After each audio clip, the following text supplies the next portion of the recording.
एक मोबाईल आहे ना सगळ्यांकडे? प्रत्येकाकडे आहे? छोटी छोटी मुलं बहुतेक नाही नाही म्हणून ओरडतात, त्यांना हवाय.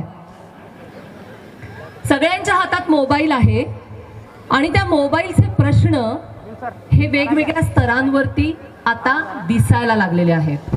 कसे दिसायला लागलेत? एक साधं उदाहरण देते. मूल अगदी छोटं असतं तेव्हा सुद्धा त्याला बडबड गीतं, छोटी छोटी लहान मुलांची गाणी, कार्टून्स, या सगळ्या गोष्टी मोबाईलवरती दाखवल्या जातात. आपल्या हे लक्षात येत नाही की आपण मोबाईल मुलांच्या समोर का धरतो आहोत, पण तो धरला जातो आणि अगदी 6-7 महिन्याचं मूल असतं किंवा कधी कधी त्याच्याही पेक्षा लहान असतं तेव्हापासून डोळ्यासमोर मोबाईल असण्याची सवय आत्ताच्या पिढीला लागलेली आहे आणि ह्या सवयीला काही प्रमाणात पालक जबाबदार आहेत हे आपण आधी गृहीत धरूया. आपल्या घरी आपली इच्छा असो नसो, आपल्याला आवडो न आवडो, काही गोष्टी आपण आपल्या सोयीसाठी करत असतो आणि त्याच्यातली पहिली गोष्ट म्हणजे मुलांना मोबाईल फार लहान वयात देणं हे आपण करतो आहोत. तुटू शकते का? बदलू शकते का? तर नाही बदलू शकत. जी सवय आपल्याला जन्माला आल्यापासून लागलेली असते ती सवय मेंदूला लागलेली असते, मनाला लागलेली असते आणि वर्तनाला लागलेली असते. ती सवय इतक्या सहजासहजी मोडता येत नाही असं आता विज्ञानही सांगतंय.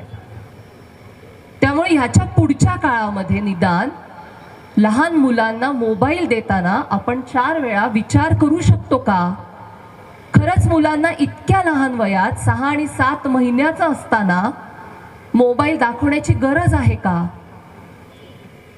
जेव्हा ते पेज पित असतं किंवा डाळीचं पाणी पित असतं तेव्हा त्याच्या नजरेसमोर वेगवेगळ्या बडबड गीतांची चित्र हलणं आवश्यक आहे का? हे प्रश्न आपण स्वतःला विचारूया का? कारण प्रॉब्लेम्स इथूनच सुरू होत आहेत की जितक्या लहान वयात मुलांच्या समोर मोबाईल जाणार आहे तितकी मोबाईलची सवय मुलांना अधिकाधिक लागणार आहे. आपण शाळेमध्ये असताना वेगवेगळ्या क्रांतीविषयी वाचतो, शिकतो. म्हणजे रशियन राज्यक्रांती असेल, फ्रेंच राज्यक्रांती असेल, इथे बरेच विद्यार्थी आहेत त्यांनी 100% हे शाळेमध्ये वाचलं असेल. इतिहासाच्या धड्यांमध्ये आपल्या स्वातंत्र्य लढ्याबद्दल आपण वाचतो. तुम्हाला माहिती आहे का, आधुनिक काळाच्या 3 क्रांती मानल्या जातात की ज्यांनी माणसाचं जगणं बदललेलं आहे. तुमचं माझं इथे उपस्थित असलेल्या प्रत्येकाचं जगणं हे या 3 गोष्टींमुळे बदललं आहे. त्याच्यातली पहिली गोष्ट आहे इंटरनेट, दुसरी गोष्ट आहे सोशल मीडिया आणि म्हणजे समाज माध्यमं, आणि तिसरी गोष्ट आहे तो म्हणजे मोबाईल. ह्या 3 गोष्टींमुळे तुमचं माझं आपलं सगळ्यांचं जगणं बदललं. जगणं बदललं म्हणजे काय झालं? जगणं बदललं म्हणजे आपण ज्या पद्धतीने विचार करतो, आपण ज्या पद्धतीने कृती करतो, आपण ज्या पद्धतीने व्यक्त होतो, आपण एखाद्या गोष्टीकडे ज्या पद्धतीने बघतो, ह्या सगळ्या गोष्टी बदललेल्या आहेत. मोठी मंडळी जी इथे बसलेली आहेत त्यांना हे लक्षात येईल की ह्याच्यापूर्वी कधी उठल्या उठल्या आपण प्रत्येक जण एकमेकांना संदेश पाठवत होतो का हो? Good मॉर्निंगचे, सुप्रभातचे, good नाईटचे. याच्यापूर्वी कधी आपण एकमेकांना येता जाता काहीही कारण नसताना वेगवेगळा आपला एकमेकांशी संवाद होताच. आपण जेव्हा केव्हा भेटत होतो तेव्हा एकमेकांशी बोलत होतो, गप्पा मारत होतो, भांडत होतो, चर्चा करत होतो. हे शकतो या कशाचा आपण कधी विचार करतो का? हे सांगण्याचं कारण असं आहे की चेन्नई हायकोर्टाने मध्यंतरी एक असा निकाल दिला ज्याच्यामध्ये त्यांनी असं म्हटलं होतं की जेव्हा आपण एखादा मेसेज फॉरवर्ड करतो, आपण सगळेजणच दिवसभरात अनंत मेसेजेस फॉरवर्ड करत असतो. म्हणजे एकट्या भारतामध्ये दररोज काही करोड मेसेज माणसं एकमेकांना पाठवता आहेत. त्यामुळे ह्या करोडो मेसेजेसमधले खरे मेसेजेस किती आणि खोटे मेसेजेस किती आणि गरजेचे मेसेजेस किती आणि नुसतंच आला मेसेज कर फॉरवर्ड ह्या पद्धतीचे मेसेजेस किती याची गणती करणं फार कठीण आहे. चेन्नई हायकोर्टाने असं म्हटलं होतं की तुम्ही जो मेसेज फॉरवर्ड करता म्हणजे पुढे पाठवता याचा अर्थ असा होतो की तुम्हाला तो मेसेज पटलेला आहे, मान्य आहे, तो पुढे पाठवणं गरजेचं आहे असं तुम्हाला वाटतं. खरा आहे का, खोटा आहे का, तो पाठवणं गरजेचं आहे का? हे वर्तणुकीतले बदल आपल्यामध्ये होत आहेत. हे मुलांमध्ये पण होत आहेत, हे मोठ्यांमध्ये पण होता आहेत. त्यामुळे ह्या ज्या 3 क्रांती आहेत आणि त्या 3 क्रांतींमुळे जे आपलं जगणं बदललेलं आहे ते जगणं थोडंसं समजून घे. जवळपास 15 वर्ष ह्या विषयामध्ये काम करते आहे. माझं असं ऑब्झर्वेशन आहे की माणसं जेवढं झोपतात तेवढाच वेळ ते मोबाईलपासून लांब असतात. इतर सर्व वेळ आपण काही ना काही कारणांसाठी तो मोबाईल सतत घेत असतो. म्हणजे आपल्या ना हाताला चाळा लागलेला आहे. असा मोबाईल उचलायचा, असं बघायचं, परत ठेवायचा, परत उचलायचा, असं बघायचं, परत ठेवायचा. काहीही त्या मोबाईलवरती आलेलं नसतं, कुठलंही नोटिफिकेशन आलेलं नसतं, कोणीही काही आपल्याला पाठवलेलं नसतं, तरी पण दर थोड्या थोड्या वेळाने आपण फोन उचलतो, उघडतो, असं स्क्रोल करतो, परत ठेवतो.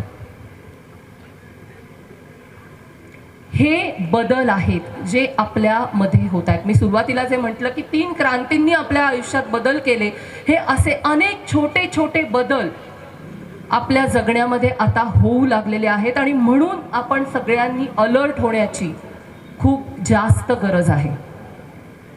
म्हणजे दर सेकंदाला मोबाईल उघडून मी तुम्हाला सांगते, माझ्या अनुभवातून सांगते, जगबुडी होईल असं क्वचितच काहीतरी घडतं आपल्या अख्ख्या आयुष्यात. रोज उठून इतकी इमर्जन्सी नसते की आपण मोबाईल बघितला नाही तर काहीतरी भयंकर घडेल आणि आपल्याला ते कळणार नाही. असं कोणाच्याही आयुष्यात काहीही रोज उठून क्षणाक्षणाला घडत नसतं. तरीही आपण असा स्वतःचा समज करून घेतो की मी 10 मिनिटं मोबाईल बघितला नाहीये तर काहीतरी झालं असेल आणि मला कळणार नाही, तर मी आता मोबाईल बघितला पाहिजे. म्हणून आपण ते सारखं चाळा लागल्यासारखं तो मोबाईल उचलून बघत पुन्हा पुन्हा बघत राहण्याची अत्यंत वाईट सवय आपल्या सगळ्यांना लागलेली आहे. ह्या सवयी हळूहळू मोडायला हव्यात. कारण आपण असं नाहीये ना की मोबाईल आपण आज वापरतोय आणि उद्या बंद करणार आहोत. नाही, आपल्यापैकी प्रत्येक जण मरेस्तवर मोबाईल वापरणार आहे. आणि जर आपण मरेस्तवर मोबाईल वापरणार असू तर आपल्याला काही सवयी या आत्ताच बदलाव्या लागतील, नाही तर त्याचे अधिकाधिक दुष्परिणाम हे आपल्याला आपल्या आयुष्यभर भोगायची वेळ येईल. विषय खूप महत्त्वाचा आहे. त्याला सायंटिफिक टर्म आहे व्हर्च्युअल ऑटिझम. ती आपण 2 मिनिटं सोडून देऊया. होतं काय ते सांगते. आपण सारखा असा मोबाईल हे करतो, स्क्रोल करतो, सतत बघत राहतो. याच्यामुळे काहीही आपल्या लक्षात राहण्याची जी प्रोसेस आहे ना, लक्षात ठेवणे, आपली स्मरणशक्ती, त्याच्यामध्ये परिणाम व्हायला सुरुवात झालेली आहे. तुम्ही स्वतःवरती हा प्रयोग करून बघा की आपण रील्स बघतो.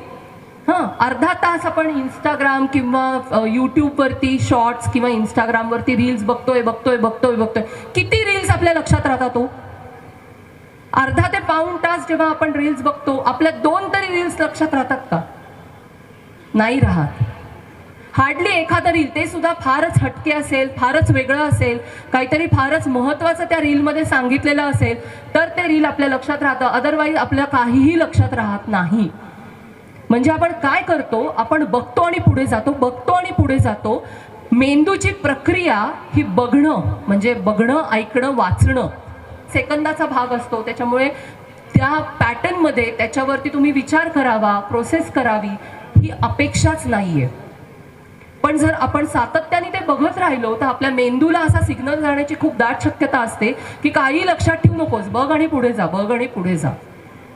आणि मग याचे दुष्परिणाम काय अभ्यासामध्ये होतात अनेकदा, की काहीच लक्षात राहत नाही. आम्हाला माझ्या वर्कशॉपमध्ये अनेक मुलं मुली असं सांगतात की आम्हाला फोकसच नाही करतायत, आम्हाला लक्ष द्यायचं आहे, आम्हाला बाई काय शिकवतायत, सर काय शिकवतायत हे लक्षपूर्वक समजून घ्यायचंय, पण आमचं लक्षच लागत नाही. लक्ष का लागत नाही? कारण मोबाईलमुळे एखाद्या गोष्टीवरती काही काळ लक्ष देऊन ती गोष्ट ऐकणं, बघणं, ही प्रक्रिया, ही सवय जी आहे, ही आपली सवय पूर्णपणे हळूहळू मोडायला लागलेली आहे. भारतीय लोक ही मल्टीटास्किंग झालेली आहेत. एका वेळेला 1000 गोष्टी आपण करतो आणि कुठलीच गोष्ट आपल्याला धड लक्षात राहत नाही. असं काहीतरी विचित्र प्रकार हा भारतीय माणसांचा होऊ लागलाय मोबाईलमुळे.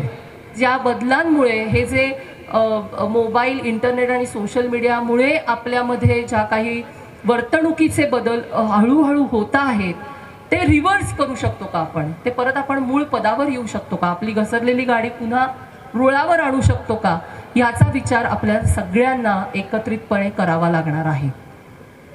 कारण हा जर विचार आपण आत्ता केला नाही तर सतत आपण दुसऱ्याचं काहीतरी बघत बसणारा आणि पॅसिव्ह युजर ज्याला म्हणतात, की काहीही मी करत नाही, मी नुसती बसली आहे आणि मी दुसऱ्याची निर्मिती फक्त दिवस रात्र बघतीये. याला पॅसिव्ह युजर हा सुद्धा खूप सौम्य शब्द आहे. खरं तर याला इडियट युजर असा अतिशय योग्य शब्द आहे. कारण मी काहीच करत नाही ना, मी नुसती बसले मांडी ठोकून आणि समोरचा काय करतोय ते मी आपलं पिंडोकासारखं बघत बसले. आपल्याला इडियट युजर नाही व्हायचंय, आपल्याला स्मार्ट युजर व्हायचंय. स्मार्ट युजर म्हणजे काय तर विवेकी वापर. आपल्या हातात जो मोबाईल आहे त्या मोबाईलचा आपण चांगला वापर करू शकतो का, आपल्या हातात जो सोशल मीडिया आहे त्याचा आपण चांगला वापर करू शकतो का. 17 लोकांना एका वेळेला DM करून त्यांच्याशी चॅटिंग करण्यापेक्षा इंस्टाग्रामवरती अशा अनेक फेलोशिप्स असतात, अशा अनेक संस्था असतात की ज्या वेळोवेळी विद्यार्थ्यांसाठी अनेक उपक्रम राबवत असतात, त्याची माहिती देत असतात, ती आपण शोधू शकतो का. यूट्यूबवरती काहीतरी कोणीतरी केलेले शॉर्ट्स बघण्यापेक्षा सरांचे पण व्हिडिओज आहेत, इतर लोकांचे व्हिडिओज आहेत की ज्याच्यातनं आपल्याला वेगळ्या पद्धतीची माहिती समजू शकते, असे व्हिडिओज आपण बघू शकतो का. पण होतं काय, लोकांना वाटतं फुकट मिळणार आहे, चला घेऊया, केलं click, mobile hang, mobile hack, मोबाईलमधला सगळा डेटा गायब. सो हा मोड करतो इन्स्टंट मनी, 1 लाख रुपये आता हवेत लगेच मिळतील मला, पण त्याच्या बदल्यात मी काय देणार आहे, माझं काय माझ्या नकळत घेऊन जाणार आहे, याचा हिशेब आपल्याला लावतो. आज बोलवलं, एवढा वेळ शांत चित्ताने ऐकून घेतलं, त्याबद्दल मनपूर्वक धन्यवाद. अपने शहर से जुड़ी हर खबर जानने के लिए जुड़े रहे मेरी आवाज़ न्यूज़ 24 लाइव के साथ, और मेरी आवाज़ न्यूज़ 24 को लाइक करें, शेयर करें, सब्सक्राइब करें.